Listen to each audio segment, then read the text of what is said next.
Welcome. I'm Tom Abinanti. I represent the 92nd Assembly District here in Albany. I represent the town of Greenburgh, the town of Mount Pleasant, and a little bit of the city of Yonkers. We're here to discuss some issues that you back at home might find of interest. In the past, we've discussed everything from different issues pending before the state legislature to issues of concern in the district to issues of just concern to our general population. Today I have with me Rick Zimmerman. Rick is with the Council for Biotechnology Information. Is that right? That's correct. Okay. What is the Council for Biotechnology Information? Well, it's an organization to share information about the good news of biotechnology and the role that it's playing in the agricultural industry. I should first of all ask you, where are you from? Well, I'm originally from Western New York, Finger Lakes region, grew up on a dairy farm out there, but most of my professional career has been focused in on agricultural public policy. I'm an advocate for agriculture because I believe strongly in it, and it has been the backbone of our economy in New York State for forever, and we want to continue to see that thrive and grow in the state. A lot of people think of a divide between upstate and downstate, and upstate being agricultural and downstate being more congested with where people live. But actually the district I represent has several farms. We have some horse farms, but we also have some farms that grow food. So it's a very diverse area. Now, what does this group do? Well, the organization, the Council for Biotechnology Information, is an information sharing group. It's designed to get the word out, get the facts out about biotechnology and the role that it plays primarily within the agricultural industry. And are you're one of its representatives? Yes, I'm representing it here in New York State. It's a Washington-based group. There are a number of companies that are members of the council that have been invested in biotechnology research and development and product development nationwide. Now, what is biotechnology in this context? I mean, again, the district where I represent, we have a lot of biotech companies. You do? There's a significant number, but they seem to be more in the pharmaceutical field. That's What's correct. biotech here? Well, biotechnology, as you may know, is the science of basically understanding the genetic composition of plants, animals, and being able to fine-tune or customize the composition of future generations of plants and animals for the betterment of society. That manifests itself in many different ways. In the pharmaceutical area, that provides opportunity to create new products that help mankind. Agriculture, very much the same. In essence, it is genetic engineering taking it to another step, an activity that we have been involved in for hundreds of years in agriculture. That is, we have always been selecting for the best, for the juiciest, for the biggest, for the brightest flower, for whatever attractive trait we have as a society been desirous of. And through rudimentary practices known as breeding or plant breeding, we've been able to make improvements. For example, the corn plant, which is known as maize, was originally discovered in South America. It was a small little grass plant that you would never recognize in comparison to that juicy ear of sweet corn that you and I like to enjoy this time of year. I was going to say, why do you want to alter the genetics of, Darwin's theory was the best will continue, the survival of the fittest, right? Well, we're helping that out in a sense. We're taking the fittest and making it even better in a sense for you and me. And an example would be corn. Corn has been a plant that has been marvelous and universally adaptable to many, many uses.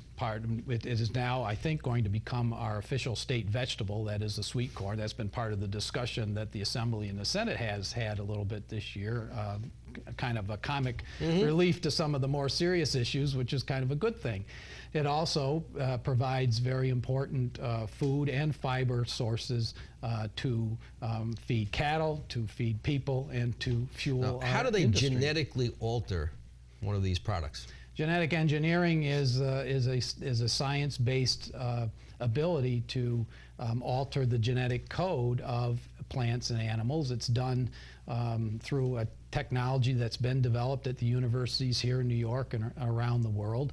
And it's been done successfully because of the universality of the genetic building blocks within cells in plants and animals. That is, you and I are like we are because of the genetic code that we carry. But all those little pieces of genetic code or building blocks are fairly universal in nature, and they can be inserted or extracted, and as a result, we can change the composition of the plant or animal accordingly. One of the arguments I hear in favor of this is that we face a severe food shortage in the future, and that the way to meet the demands of this shrinking planet, which is becoming more and more populated, is to genetically engineer different food products, or as you put it, better food products, and make it easier to grow. Is that one of the arguments? Genetic engineering, as I say, has been something that we've been accomplishing for many, many generations, hundreds of years in effect. Right. So we are fine-tuning that science so that we can be much more precise in our efforts and, in essence, accomplish the goal that you're referring to. That is to feed our world by 2050. We're going to have about 9 billion people on this earth, and that means we need to double our food supply between today and 2050. Biotechnology needs to be one of those sciences that we can use and depend upon in order to meet that goal. Why can't we do that without the genetic engineering? Well, I would say that it is an important tool in a toolbox. It's a piece of technology or an element of technology that has proven itself to be very viable with regard to increasing yields per acre for crops, developing pest resistance in crops so you do not have to apply as many pesticides on fields today as what we have had in the past, which have increased, of course, yields now, as a these result. changes, though, I mean, for example, you make a pest-resistant product. That concerns a lot of people. People are concerned, what is it now that I'm eating? It's no longer that natural corn, it's now something else. Well, it is the same product that you and I have been eating all along.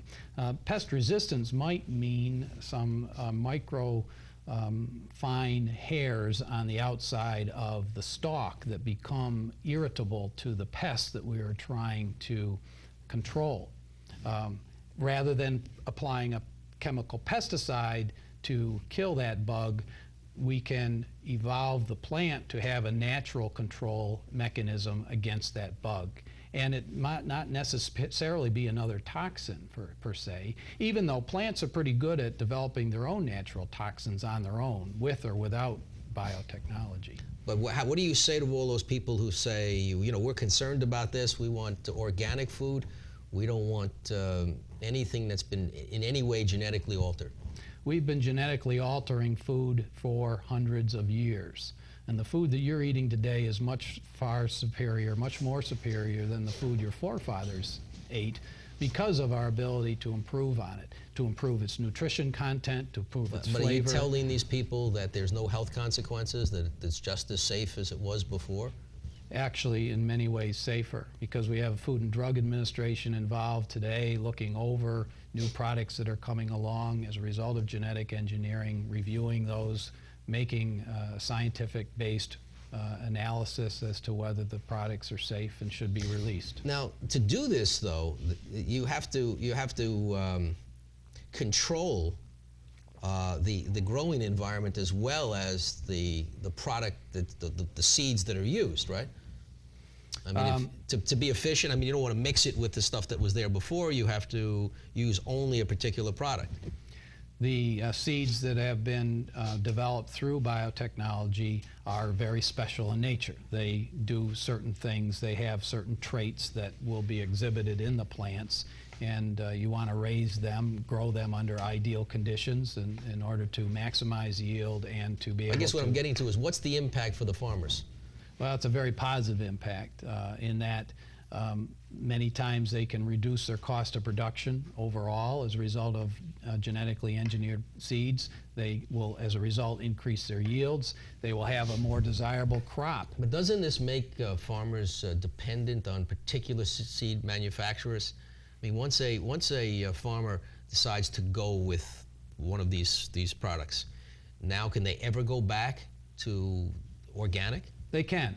You can have farms convert back to or go to organic production in the first place. There's a certain procedure and a number of years that you have to essentially convert from commercial agriculture back or into organic farming.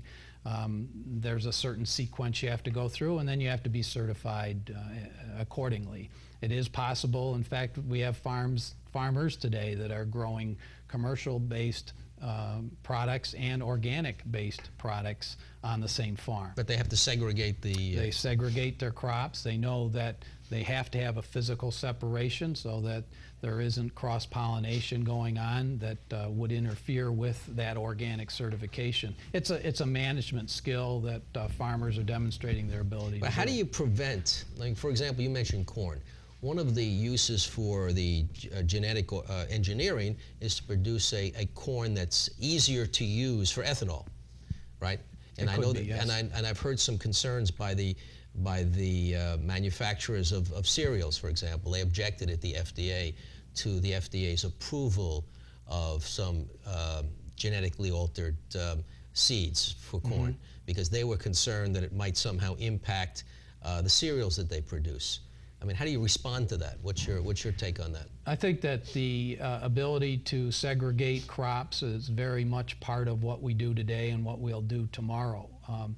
The desirability of having a corn crop that is customized for ethanol production is obvious in the sense that you can enhance the efficiency of ethanol production through corn, through a product that is higher in starch content and therefore will convert more to sugars. That may not be as desirable for the cereal manufacturers, but it is possible to customize the growth of these two different crops.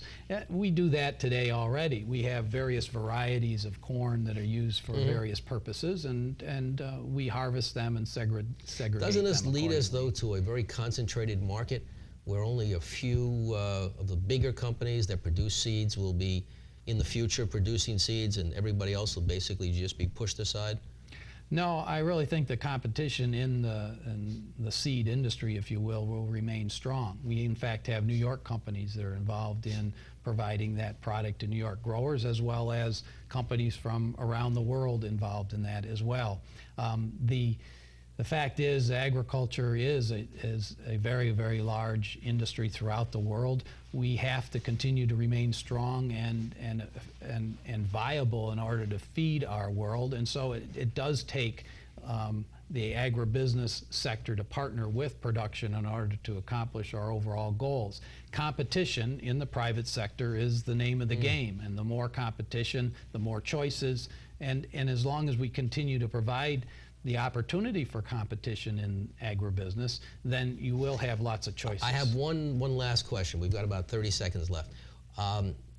When the products end up as a waste product, in effect, let's say you have extra corn and you use it for livestock feed and things like that, how do you make sure that the corn that is safe to eat is what's used for these purposes, and the corn that, let's say, was produced for ethanol is segregated and doesn't get mixed in? Well, how do you follow that process along? It's not really a question of safe or not safe. It's a question of effectiveness of the product. All corn will be safe to consume, even for human purposes. It may not be as tasty, it may not be as nutritious as others, but it always will be safe.